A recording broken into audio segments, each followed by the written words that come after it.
Vous savez, Jésus-Christ n'était pas très diplomate. Jean-Baptiste non plus. Race de vipère. Qui vous a appris à fuir la colère à venir? Lisez tout le chapitre 23 de Matthieu. Jésus les condamne. Il les appelle des hypocrites. Il les voile. Toutes les choses mauvaises dans leur soi-disant religiosité. Chaque détail de la vie de Jésus-Christ a été prophétisé.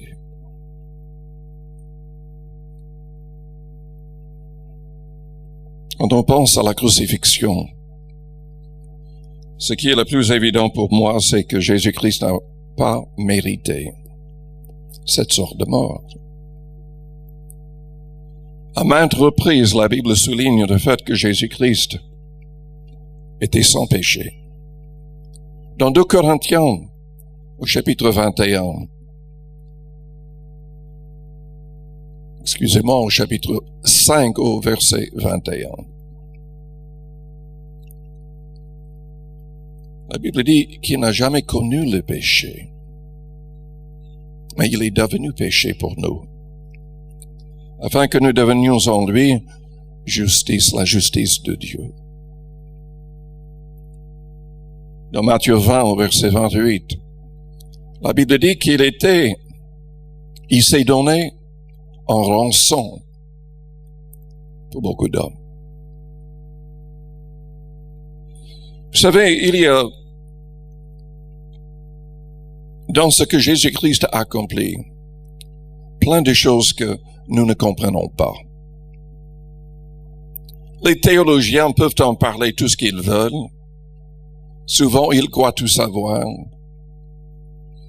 Mais il y a plein de choses que nous ne comprenons pas. Nous ne comprenons pas la relation entre Dieu le Père et le diable. Nous ne comprenons pleinement pas ce qui s'est passé dans le jardin. Nous pouvons imaginer tout cela. Nous pouvons essayer de comprendre. Mais la Bible ne donne pas tous les détails. Personnellement, je crois que quand Adam et Ève ont péché, c'était plus que du péché. C'était de l'iniquité. C'était une rébellion totale contre Dieu. Il y a plusieurs passages qui l'appellent une rébellion. Ils ont consciemment décidé de suivre le diable. Ils ont décidé consciemment de faire ce que Dieu avait interdit. C'est sans doute la raison pour laquelle on ne trouve nulle part après une prière qui monte vers Dieu de leurs lèvres.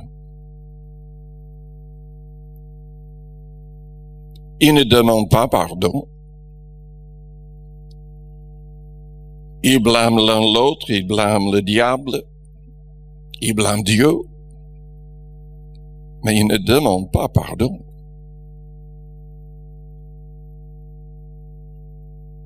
Et bien que la Bible ne le dit pas, je crois que toute l'humanité est devenue esclave. Toute l'humanité a été en quelque sorte kidnappée par l'ennemi de nos âmes, par l'adversaire de Dieu. Jésus, dans ses messages, disait souvent, « Vous êtes de votre père, le diable. » Dans Romains 8, la Bible dit que nous devons être adoptés dans la famille de Dieu en recevant l'Esprit Saint. en acceptant de suivre l'Esprit, de lui obéir. Je crois personnellement que si un homme, une femme, ne se soumet pas pleinement à Dieu, à Jésus-Christ, il n'y aura pas de salut. Il n'y aura pas de vraie conversion. On doit renoncer à son père, le diable. On doit se rebeller contre lui et nous soumettre à Dieu pour saisir le vrai salut. Le problème, c'est que selon Éphésiens 2, le diable est un esprit qui agit dans les cœurs des inconvertis et les pousse à la rébellion contre Dieu. L'homme naturel est en inimitié contre Dieu, la Bible dit.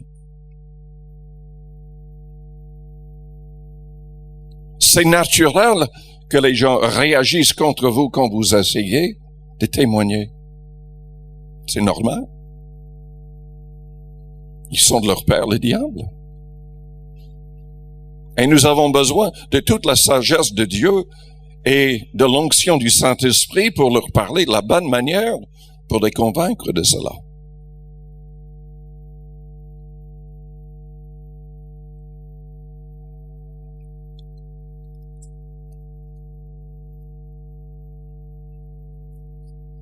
Vous savez que pour devenir un vrai chrétien, et pour rester chrétien, on doit haïr le péché autant que Dieu le hait. On doit dépasser le stade où on est constamment tenté. On doit arriver à un stade où on déteste le mal. Au lieu de nous laisser endormir par les choses que nous voyons dans le monde, à la télé ou ailleurs, dans notre esprit, tout de suite, nous devrions commencer à prier contre tout cela, au nom de Jésus-Christ. Nous devrions commencer tout de suite à parler aux autres autour de nous contre de telles choses. Vous savez, dans plusieurs villes du monde, il y a des chrétiens qui marchent un peu partout en priant. S'ils passent devant un magasin de livres occultes, ils prient pour que le magasin soit fermé. Ou un lieu de prostitution, que cela soit fermé. Nous devrions prier de la même manière.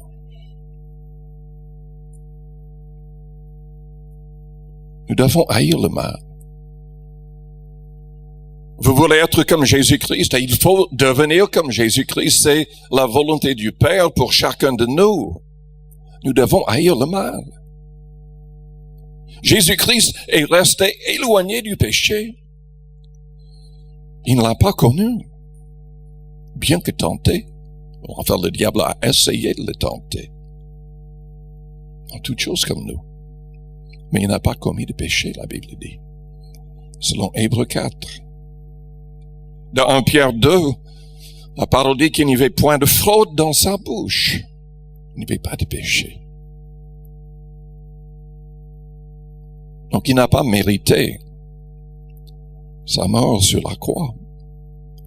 Il n'a pas mérité ses souffrances, car il a obéi à son Père en toutes choses. Attention, mes frères, mes sœurs, ne vous laissez pas tromper par le diable. Souvent, pendant les époques où nous sommes vraiment en train de faire toute la volonté de Dieu, rien ne nous touche. Nous ne sommes pas en train de pécher.